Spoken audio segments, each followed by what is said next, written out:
Kita ngopi dulu, Bray. Biar nggak oleh.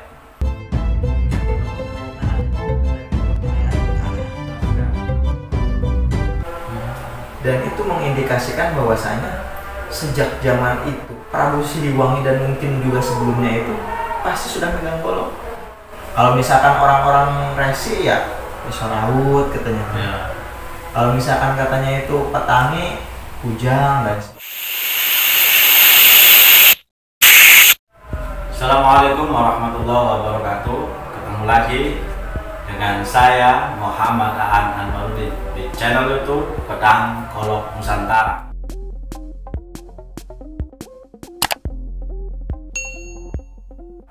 Sahabat-sahabat, kali ini alhamdulillah kita kedatangan tamu yang luar biasa. Ini yang kedua kalinya beliau mampir di Pedang Golok Nusantara. Tentunya beliau akan bercerita banyak tentang sejarah, tentang kisah yang tentunya berkaitan dengan sejarah masa lalu bangsa ini. Siapa beliau? Beliau adalah Kang Tendi, orang yang muda, ganteng, profesor calon. Sebentar lagi punya kenal profesor karena beliau juga sudah menempuh jalur pendidikan di luar negeri, di mana? di New Zealand, Terus ya selebihnya di UI. Saya S3 S3-nya di UI. Jadi walaupun masih muda, umurnya masih 25 tahun, masih sangat muda, seger. Mudah-mudahan cewek-cewek nggak ada yang naksir, soalnya sudah punya istri. Right. Tapi sahabat-sahabat, sebelum kalian dilanjut untuk memberikan pengetahuan pada kita semua, kita ngopi dulu, Bray. Biar nggak oleh. Di Jawa Barat atau di datar Pasundan ada kerajaan yang besar masuk, yaitu Pajajaran. Sejarahnya sampai dengan Prabu Siliwangi. Jadi sebenarnya menyambung dari pertanyaan Kang Aan ini, perjalanan sejarah di Tatar Pasundan ini sudah sangat panjang sekali gitu ya. Dari Tarumanegara yang ada di abad ke-4 sampai ke-5 hingga seterusnya, dan kemudian kalau mengambil dari naskah Wangsakerta gitu ya, bahkan lebih tua lagi karena katanya ada Salakanagara gitu kan. Itu ada beberapa kali periode dan juga peralihan berbagai macam kerajaan yang ada di wilayah Jawa Barat ini. Tapi kemudian yang paling terkenal dan masyhur itu adalah Kerajaan Sunda, yang mana dalam hal ini Sunda di sini adalah gabungan dari Kerajaan Pakuan, Pajajaran dan juga Galuh. Makanya ketika ada yang bilang bahwasanya Pajajaran itu di Jawa Barat, itu sebenarnya merepresentasikan kerajaan Sunda tersebut. Karena lama sekali itu ibu kotanya itu terletak di Pakuan Bogor sekarang ya. Makanya kalau misalkan kita lihat budayawan dulu itu, misalkan Pak Ayat Rohadi gitu ya, itu bilang bahwasanya kerajaannya itu Sunda, nama kerajaannya itu. Sedangkan kalau Pakuan Pajajaran itu adalah daerah yang menjadi ibu kotanya, Dayeuh itu. Kalau misalkan kita buka catatan-catatan Portugis, itu disebutnya oleh mereka itu Dayeuh. Dayeuh itu kalau misalkan dilapar orang Sunda itu adalah Dayeuh. Bahasa Indonesia apa dari itu? Dayeuh itu apa ya? Jadi kotanya gitu. Kalau misalkan ada kan lembur gitu ya. Kalau Dayeuh itu semacam tanah lapang yang dimana itu adalah pusatnya gitu. Kayak alun-alun kayak gitu. Ya, kayak alun-alun. Dan itu orang Sunda dulu kan nyebutnya Dayeuh. Sedangkan mungkin karena pelafalannya berbeda gitu ya, sama orang Portugis ditulisnya itu Dayeuh gitu. Jadi ibu kota Pakuan itu adalah asalnya Dayeuh, semua disebut sama orang Portugis Dayeuh. Iya, Dayeuh itu. Itu orang Portugis itu jelas karena mereka itu pernah main ke sana gitu.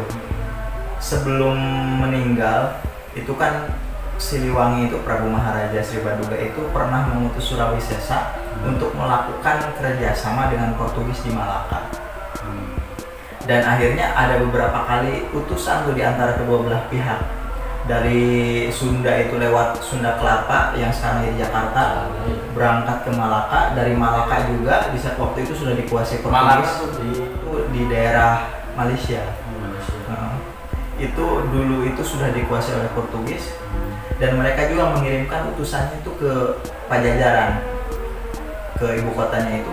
Dan dalam satu riwayat itu mereka secara jelas menggambarkan bahwasanya Pajajaran itu seperti itu gitu, adalah wilayah yang pemukimannya itu padat dan kemudian istananya itu ini unik gitu ya.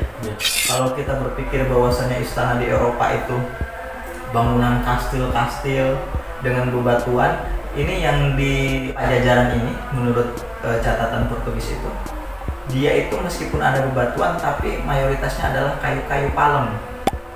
Palem terus jenis kelapa mungkin ya. Kerajaannya. Ya itu maksudnya tuh bangunan-bangunan rumahnya itu dan juga istananya itu, meskipun Prabu Siliwanginya itu bertahtakan emas berlian di mahkotanya, tapi kawasan istananya itu dibangun dengan mayoritas kayu palem tersebut. Dan itu ternyata adalah ada alasannya. Kenapa? Karena Bogor itu adalah daerah yang sangat labil secara geologisnya. Jadi dia itu kan di antara gunung-gunung besar ya, ada Gunung Gede, Gunung Salak, Gunung Pangrango gitu kan di atasnya itu. Sehingga ketika disimpan bangunan yang permanen, terjadi gempa sedikit aja hancur lagi gitu kan. Susah lagi bangun. Jadi makanya ketika banyak orang bilang Pajajaran hilang, sebenarnya karena memang mayoritasnya dari kayu. Sedangkan yang bebatuannya itu ya mungkin udah hilang ya, sekarang Bogornya menjadi kota kan.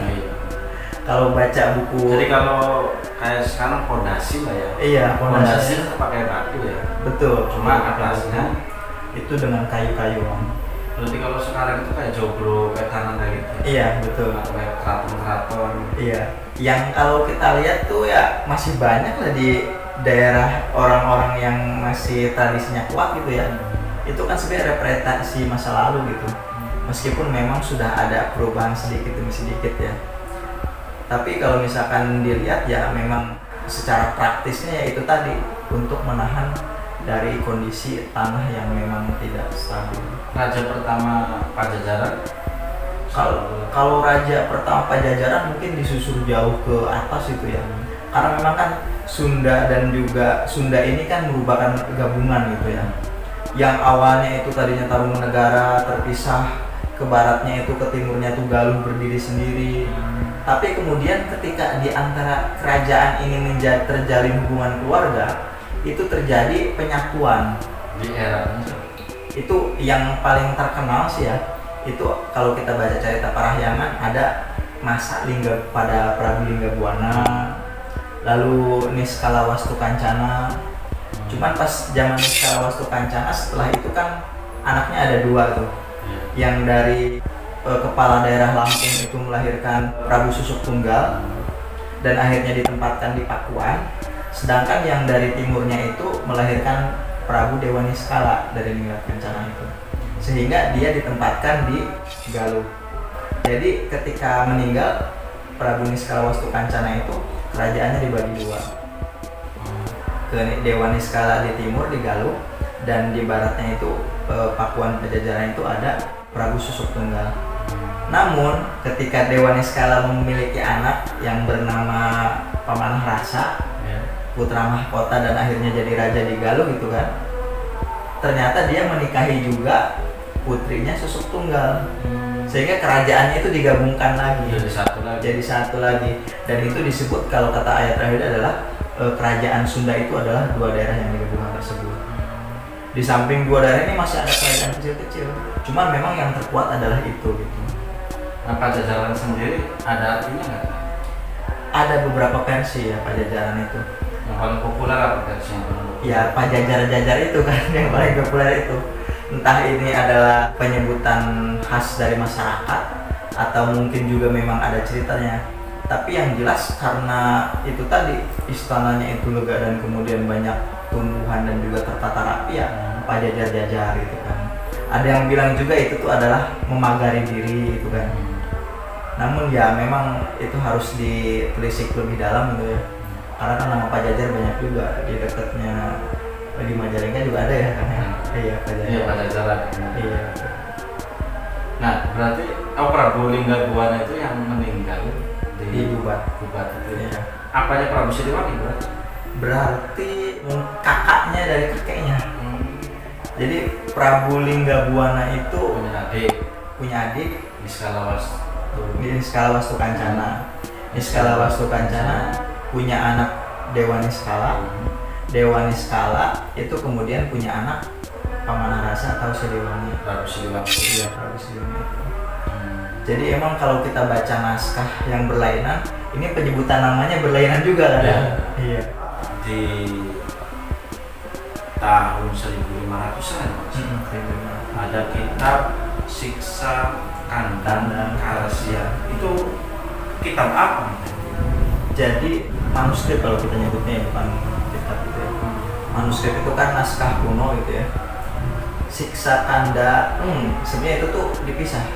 Siksa Kanda Karasya gitu ya. Berarti.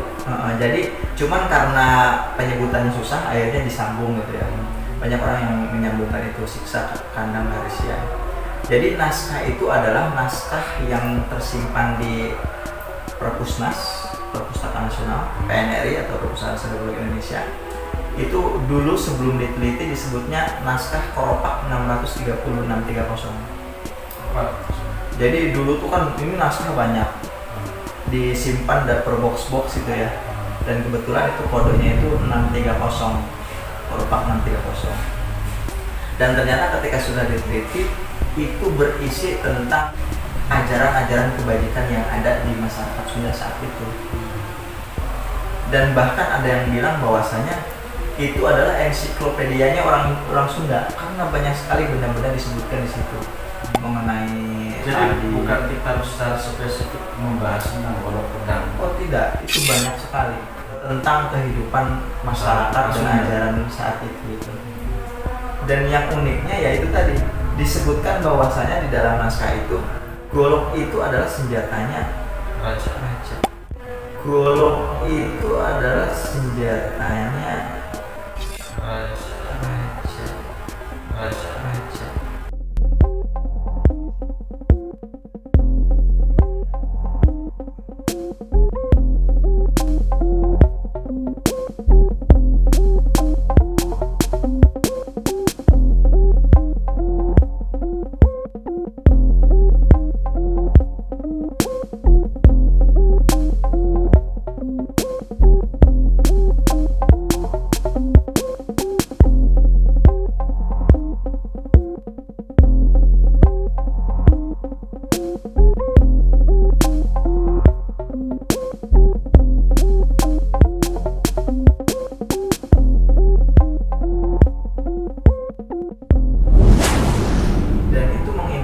Bahwasanya sejak zaman itu kan masih zaman Sunda Pajajaran gitu ya. Prabu Siliwangi dan mungkin juga sebelumnya itu pasti sudah megang golok. Karena kan disebut kelengkapan ya. Kalau misalkan orang-orang resi ya bisa laut katanya. Ya. Kalau misalkan katanya itu petangi, kujang dan sebagainya. Kujang itu petani. Kalau di naskah itu disebutkan begitu gitu ya. Kalau populernya kan itu senjatanya Prabu Siliwangi. Oh, ya mungkin ada sumber lain mungkin ya. Tapi kalau misalkan di naskah Siksa Kandang Karasya itu memang disebutkannya begitu itu. Jadi kalau pegangan raja golok, terus nggak ada pedang. Pedang ada penyebutan pedang. Diartikannya begitu. Itu kan naskah bahasa Sunda itu ya. Tapi kalau golok disebutkannya golok. Golok aja. Saya juga bingung apakah golok itu bedog gitu ya, atau memang golok beda sendiri, bedog beda sendiri. Karena kalau yang saya pahami juga itu ya, bedog itu ya pendek dan kemudian untuk ngadek-ngadek gitu ya. Sedangkan kalau misalkan seorang prabu, seorang raja kayaknya ngadek pohon gitu ya, nggak mungkin kan ya? Iya, bedog lagi. Nah iya betul. Ini juga mungkin karena pendek bedog gitu. Nah maksudnya gini kan, itu golok sendiri ada, bedog sendiri ada di dalam kitab itu.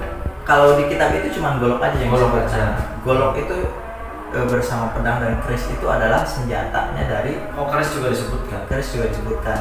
Jadi orang Sunda itu bukan hanya golok gitu ya, tapi keris juga punya. Bahkan kalau kita baca gitu ya naskah-naskah tentang keris di Jawa pun gitu ya, di Surakarta, di Jogja, itu empu-empu yang hebat tuh dari Pajajaran. Empu Anjani. Bahkan kemudian di zaman ketika Pajajaran hendak runtuh, banyak migrasi empu-empu dari Pajajaran itu ke Jawa. Siapa lagi? Lalu kalau misalkan di zaman itu ada Empu Singkir yang aslinya namanya Empu Hangga. Terusnya itu ada juga Nyi Sombro. Itu iya itu empu perempuan Dari Cirebon. itu dari Pajajaran juga. Pajajaran. Itu bahkan kalau Cirebon masih berkaitan juga dengan Pajajaran. Karena memang ada kalau di naskah Serat Pandita Karga misalnya gitu ya, itu disebutkan ada empu Pajajaran itu namanya Sanggabumi, kemudian merantau lagi mudanya itu ke Minangkabau, Sumatera itu. Pas abis udah matang di sana, sering bikin keris dan sebagainya, pulang ke Pajajaran, tapi Pajajaran sudah mulai surut, akhirnya dia menetap di daerah Cirebon dan namanya itu diganti menjadi Brahma Kedali. Sang Brahma Kedali, bukan Sanggabumi. Jadi belajarnya di Minangkabau. Di Pajajaran, ke Minangkabau itu udah jadi empu dia. Makanya ada kemiripan antara pembuatan keris-keris zaman dulu di Minangkabau dengan Pajajaran, itu salah satunya adalah itu. Begitupun juga dengan yang ada di Tuban, Empu Kasa di Madura, itu mereka memiliki darah Pajajaran. Sehingga yang dulu biasanya apa tuh namanya, yang berdapur lurus, itu ada kemiripan dengan orang-orang dapur Pajajaran dengan dapur yang di Jawa Timur tersebut, karena ada hubungan apa tuh namanya empu-empunya. Empu pembuat keris dengan empu pembuat golok atau pedang sama nggak? Tampaknya sama, karena naskah saya juga sekarang kebetulan lagi garap naskah juga, cuma belum selesai. Ada satu lama gitu ya. Naskah apa? Judulnya itu Sejarah Empu Tanah Jawa. Itu ditulisnya itu di daerah Jogja, milik Maranggi, namanya Hasan Ali. Maranggi itu jadi dia di naskah itu disebutnya Maranggi. Mungkin kalau misalkan kita sekarang Maranggi itu kayak tukang beresin keris atau nyarungin gitulah. Dia punya naskah dan naskah itu ditulis oleh orang itu dan kemudian dia punya warisan naskah dan kemudian itulah naskah yang sedang saya terjemahkan. Dan katanya selesai disalinnya bukan ditulis. Jadi kalau ditulis itu kan dia ngarang. Ini mah kalau nyalin tuh dia nulis dari buku yang lain gitu ya. Itu selesai disalinnya itu tahun 1806. Zaman Pak Diponegoro belum ada, perang Diponegoro belum ada. Mungkin kalau di sini lagi perang Kedongbong gitu ya. Iya. Di naskah itu dikatakan bahwasanya empu-empu zaman dulu tuh bukan hanya bikin keris, tapi juga dengan golok, kemudian cakra dan sebagainya. Jadi sebenarnya persenjataan itu sudah ada sejak zaman dulu. Cuman karena memang keris itu dianggap sebagai piandel ya, atau piandel tuh pegangan, gaman, itu dia lebih sering ditulis. Padahal ya jelas sekali kalau untuk fungsional ya kita memakainya golok. Iya, golok pedang itu. Jadi ya meskipun jarang tertulis, sebenarnya golok pun memiliki nilai yang tidak jauh berbeda dengan keris, sama-sama berharga. Jadi begitulah. Ya kalau pedang golok yang saya lihat sih beda-beda. Jarang yang sama, terutama model kayak gini. Bukan cetakan. Jadi kalau keris kayak punya pakem sendiri. Iya. Dia memang lebih baku ya, lebih rigid gitu dalam hal pakem. Sedangkan kalau golok kan macam-macam, tapi meskipun ada juga keseragaman, terutama yang dibuat untuk keperluan tertentu. Misalkan lagi zaman perang, itu pasti mirip-mirip. Zaman Sultan Agung misalnya, itu kan banyak sekali produksi senjata untuk memerangi VOC gitu. Sehingga banyak sekali kemiripan. Cukup menjadi. Oke, sahabat-sahabat, tadi kita ngobrol Kang Tendi. Terima kasih banyak Kang Tendi atas pengetahuannya yang begitu luar biasa.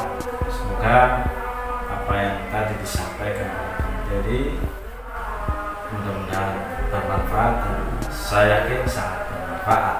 Karena saya juga banyak yang belum tahu soal sejarah, karena memang bukan sejarawan.